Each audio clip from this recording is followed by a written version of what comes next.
భీమిలి మండలం జెడ్పీటీసీ వెంకటప్పడ ఆధ్వర్యంలో అర్హులందరికీ పాస్ పుస్తకాల పంపిణీ కార్యక్రమాన్ని నిర్వహించారు. సింగనబంద పంచాయతీలో జరిగిన ఈ కార్యక్రమానికి రైతులు హాజరయ్యారు. ఈ కార్యక్రమాన్ని ఉద్దేశించి జెడ్పీటీసీ వెంకటప్పడు మాట్లాడుతూ ముఖ్యమంత్రి చంద్రబాబు భూమికి హక్కుదారులైన రైతులకు పాస్ పుస్తకాలు పంపిణీ చేయాలనే నిర్ణయం హర్షించదగ్గ విషయమన్నారు. ఈ కార్యక్రమంలో ఎంపీటీసీ రెడ్డి, వీఆర్ఓ పల్లంకి శ్యామ్ సుందర్, సచివాలయ సిబ్బంది పాల్గొన్నారు.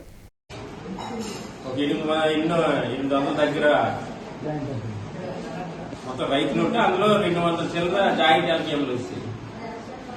అది కాకుండా పూర్వం ఎప్పటి నుంచో పాస్బుక్లు ఉన్నాయి. కొన్ని ఏమైందంటే ఒకరు దున్నితే ఇంకొకరు సర్వే చేశాక కూడా రాంగ్ టెక్నికల్ గా ప్రాబ్లం వచ్చింది. ఇన్ని ఇబ్బందులు పడినా రైతుల్లో ఇంకా చలనం లేదు. అప్పట్లో మన గ్రామ సభ కూడా ఇక్కడ పెట్టింది, బయట డ్యాన్స్ వేసి. అప్పుడు ఉన్న తహసీల్దార్ గారు వచ్చినప్పుడు మన అందరం చెప్పడం జరిగింది. ఆ గ్రామ సభ కూడా ఒకసారి సరిగ్గా సర్వే అవ్వలేదు, మరలా చెయ్యండి అని మన అందరం. ఇంకా అలాగే ఈ సందర్భంగా తహసీల్దార్ గారికి నా యొక్క విన్నపం ఏంటంటే, ఈ మ్యూటేషన్ కోసం పెడతారండి, పెడితే అంటే మన రిజల్ట్ కొట్టేస్తారు. మీ వరకు వస్తుందో రాలేదు. దానికి చాలా మంది రైతులు చెప్పడం కూడా జరుగుతుందండి. ఎందుకంటే మనం ఇలా అప్లై చేసి ఒక 20 రోజులు ఆగిన తర్వాత అప్పుడు కొట్టిస్తే మళ్ళీ అప్లై చేయమంటే మరొక 20 రోజులు మంచిది కాదనేది నాకు ఉద్దేశం.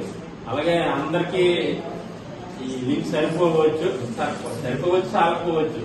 కానీ మా దగ్గర అయితే ఇంకొకరితో ఒకరు చేసి ఇంకేదో వ్యాపారం చేసినటువంటి మనుషులు ఇప్పుడు లేరు. కాబట్టి ఒక పంచనామాలా తీసుకొని కొంచెం జెన్యూనిటీ చూసి ముందుకి తీసుకెళ్లాలని మీకు చెప్పాలని కోరుతూ ఉన్నాం.